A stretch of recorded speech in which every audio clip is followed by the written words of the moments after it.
Hi, வாங்க time மேனேஜ்மெண்ட்னா என்னென்னு பார்க்கலாமா? குறிப்பாக பெண்களுக்கு, வீட்டில் உள்ள பெண்களோ அல்லது வேலைக்கு போகிறவங்களா இருந்தாலும் சரி, டைம் மேனேஜ்மெண்ட்டுங்கிறது கண்டிப்பாக அவசியம்தான். மேனேஜ்மெண்ட் படி லிஸ்ட் போட்டு தான் வேலை பார்க்கணுமா? அதுன்னு அவ்வளோ பெரிய முக்கியமான விஷயமா அப்படின்னு கேட்டால், முக்கியமான விஷயம்லாம் இல்லைங்க, ரொம்ப முக்கியமான விஷயம். ஏன்னு வச்சுக்கோங்களேன், ஒரு வேலையை நம்ம சிறப்பாக செய்யும்போதோ அல்லது அந்த எடுத்த வேலையை சரியாக கரெக்டாக முடிக்கும்போது ஒரு கான்ஃபிடென்ட் லெவல் வரும் பாருங்க. கண்டிப்பாக அதை யாராலும் கொடுக்க முடியாது. நமக்குள்ள நம்ம மேலே நமக்கு ஒரு கான்ஃபிடென்ட் வரும். அந்த தன்னம்பிக்கை ஒவ்வொரு நாளும் நடக்கும்போது பாருங்க, நம்ம முகமே எவ்வளோ தேஜஸாக இருக்கும், எவ்வளோ கான்ஃபிடென்ட்டாக இருக்கும். இப்போது நம்ம என்ன வேலை செய்ய போகிறோம் அப்படிங்கிறது முன்னாடி தெரிஞ்சிருச்சுன்னா அந்த வேலை கண்டிப்பாக சுலபமாயிடும். ஸோ இது சிம்பிள். இப்போது இதுக்கு நம்ம என்ன பண்ணியிருக்கணும், முன்னாடியே ப்ரீ பிளான் பண்ணி வச்சுக்கணும். ஃபஸ்ட்டு பாயிண்ட் பார்த்திங்கன்னா, ரொம்ப முக்கியமானது லிஸ்ட் அவுட் பண்ணுறது. அதுவும் அந்த லிஸ்ட்டு முதல் நாள் செய்து வச்சுருந்தா ரொம்ப நல்லது. பார்த்திங்கன்னா ஒரு 5 நிமிஷம்தான் செலவு பண்ணணும். அந்த லிஸ்ட் அவுட்டுக்கு 5 நிமிஷம்தான் செலவு பண்ண போகிறோம். ஆனால் அதோட பலன் பார்த்திங்கன்னா ரொம்ப அருமையாக ஒர்க் ஆகும். ஆர்வக்கோளாறு லிஸ்ட்டாக இருக்கக்கூடாது, ஆக்கப்பூர்வமாக இருக்கணும். ஒரு நாளைக்கு நாம் என்ன நம்மளால் செய்ய முடியும், நாம் என்ன செய்ய போகிறோம் அப்படிங்கிற அந்த லிஸ்ட்டாக இருக்கணும். இதை செஞ்சிடுவேன், ஒரே நாளில் இதை பண்ணிவிடுவேன், அதை பண்ணிவிடுவேன்னு அந்த லிஸ்ட்டை பெருசு பண்ணி நம்மளை டம்ப் பண்ணக்கூடாது. அது ஒரு நியாயமான லிஸ்ட்டாக இருக்கணும். இன்னைக்கு அதில் டைம் பிரகாரமும் கூட இருக்கலாம். எனக்கு நம்முடைய தேவைகள், நமக்கு என்ன படிக்கிறோம் அல்லது எதாவது புதுசாக கற்றுக்குறோம் அந்த மாதிரியானது. அப்புறம் வீட்டு வேலைகள், குறிப்பாக பசங்களுக்கு கொடுக்குற லஞ்சிலேருந்து அவங்களுக்கு வைக்கிற ஸ்நாக்ஸ் பாக்ஸ் முதற்கொண்டு என்ன இருக்கணுங்கிறது அந்த லிஸ்ட்டில் இருந்தால் ரொம்ப நல்லாயிருக்கும். அந்த லிஸ்ட் அவுட் பண்ணுறதுல எவ்வளோ பலன் இருக்குது, நிறைய பலன் இருக்குது. அது இப்போ அறக்க பறக்க நம்ம சமைக்கிறோம்னு வச்சுக்கோங்களேன், காலையில் எழுந்திரிச்சு தான் யோசிக்கிறோம் என்ன பண்ண போகிறோம் அப்படி சொல்லிட்டு. அப்போ ஃப்ரிட்ஜை திறக்கும்போது மேலே என்ன காய் இருக்கோ அதை தூக்கிட்டு என்ன பண்ணுவோம், சமைச்சிடுவோம்.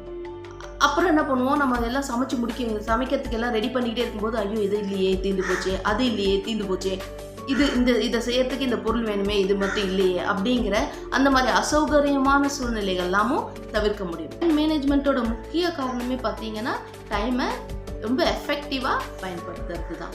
எஃபெக்டிவாக பயன்படுத்துறது அப்படின்னா எல்லா வேலையும் நானே பண்ணுறேன் அப்படிங்கிறது கிடையாது.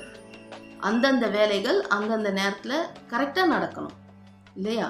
அதுக்கு வீட்டில் இருக்கிற எல்லாரோட உதவிகள் தேவைப்பட்டால் நாம் அதை எடுத்துக்கணும். அந்த லிஸ்ட்டில் பார்த்தீங்கன்னா டைம் வாரியாக நம்ம லிஸ்ட் பண்ணிப்போம் இல்லையா?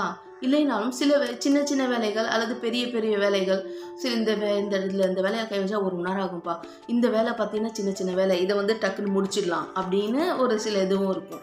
அது பிரகாரமும் பண்ணலாம். ஆனால் ஒரு சில வேலைகளை அந்தந்த நேரத்தில் தானே பண்ண முடியும், எல்லாத்தையும் எல்லா நேரத்துலையும் பண்ண முடியாதுல்ல. நினைக்க போகிறேன், என்னோட ஹெல்த்தை நான் கேர் பண்ண போகிறேன், நான் யோகா பண்ணுறேன் அப்படின்னு அப்போ என்ன பண்ணலாம், 10 மணிக்கு இவங்கெல்லாம் போன அப்புறம் ஒரு 11 மணிக்கு யோகா பண்ணலாமா? முடியாதுல்ல. அப்போ என்ன பண்ணணும், நம்ம டைமை இன்க்ரீஸ் பண்ணிக்கணும். நல்லது 5 மணிக்கு எழுந்திருக்கணும். அந்த லிஸ்ட்டில் பார்த்தீங்கன்னா என்னோட யோகா டைம் 5 to 5:30, 5 to 5:45 அல்லது 4:30 to 5, 5:30 அப்படின்னு அந்த டைமை கரெக்டாக மென்ஷன் பண்ணி அந்த டைமில் பண்ணோன்னு வச்சுக்கோ. என்ன பண்ணணும், நம்ம பிளான் படி நம்ம இப்போ யோகா பண்ண போகிறோன்ட்டு காலை ரொட்டீன் எல்லாம் முடிச்சுட்டு, நம்ம காலை கடன் எல்லாம் முடிச்சுட்டு யோகாவுக்கு வரணும். துட்டு பரபரப்புறேன் 5 மணிக்கு எழுந்துட்டோம். நான் இன்னைக்கு யோகா பண்ணணும்னு பிரியப்பட்டு என்ன பண்ணிட்டோம், 5 மணிக்கு எழுந்துட்டோம், பழு தேய்ச்சிட்டோம், காலை கடன்லாம் முடிச்சிட்டோம். யோகா போய் உட்காரும்போது, ஐயோ அந்த காயை நறுக்கி வச்சுருவோமா, அந்த அரிசியை தண்ணியை ஊற வச்சுருவோமா, அது பாட்டு ஊறிட்டு இருக்குமே, பருப்பை வேக போட்டுருவோமா, அது பாட்டு விசில் வந்துட்டு இருக்கும், நம்ம யோகா பண்ணலாமே அப்படின்லாம் தோணும். அது ஆரம்பத்தில் எல்லாருக்கும் அது அப்படிதான் இருக்கும். கண்டிப்பாக அந்த ஆர்வ கோளாறை நம்ம கண்ட்ரோல் பண்ணணும். இப்போ எதுக்கு எழுந்திரிச்சோம், 5 மணிக்கு யோகா பண்ணுறதுக்கு தானே. அப்போ நீ 5லேருந்து 5:15 உங்களோட ரொட்டீன் பண்ணிவிட்டு 5:15 to ஒரு 5:45 யோகா பண்ணுங்க. பண்ணுறோம் வச்சுக்கோங்க, காய் மட்டும் நறுக்கி வச்சுட்டு வருவோம் அப்படின்னும் போது காஃபி டிகாஷன் போடணும்னு தோணும். காஃபி டிகாஷன் போடுறோன்னு வச்சுக்கோங்களேன், காஃபி குடித்தா என்ன குடிச்சிருவோமே அப்படின்னு தோணும். ஸோ என்ன பண்ணுவோம், அடுத்தது நம்ம காஃபியும் குடிச்சிடுவோம். அப்புறம் யோகா எங்கே பண்ணுறது பண்ணோம். அதுக்கப்புறம் என்ன பண்ணுவோம், போய் எல்லாத்தையும் காஃபி எல்லாம் குடிச்சிட்டு, ஐயோ டைம் ஆயிடுச்சு, திரும்பி பார்த்தா மணி 6 ஆயிடுச்சு, நான் சமைக்க ஆரம்பிச்சிடறேன், சரி இதையாவது ஒழுங்காக செய்வோம் அப்படின்னு சொல்லிட்டு நீங்கள் போய் சமைக்க போகும்போது யோகா பண்ணியிருக்கலாம், இல்லை விட்டுட்டோம் இன்னைக்கு அப்படின்னு அது ஒரு டிப்ரெஷனில் கொண்டு நம்மளை விடும். அப்படி நீங்கள் அதை ஊற வச்சுட்டு தான் நீ யோகா பண்ணணும்னா அதுக்கு ஒரு 10 நிமிஷம் நீங்கள் முன்னாடி டைம் வச்சுக்கணும். இப்போ நான் 5 மணிக்கு யோகா ஸ்டார்ட் பண்ணுறேன்னு இல்லை 5:15க்குன்னு வச்சுக்கோங்களேன். ஒன்று நீ 4:50க்கு எந்திரிச்சு அந்த 10 நிமிஷம் ஊற வைக்க வேண்டியது, கரைக்க வேண்டியது எல்லாத்தையும் வறுத்து வச்சுட்டு அப்புறம் யோகா பண்ணாதீங்க. எல்லாத்தையும் போட்டு ஒரே மனசுல ஒரு மாதிரி மனசுல குழப்பிக்க கூடாது.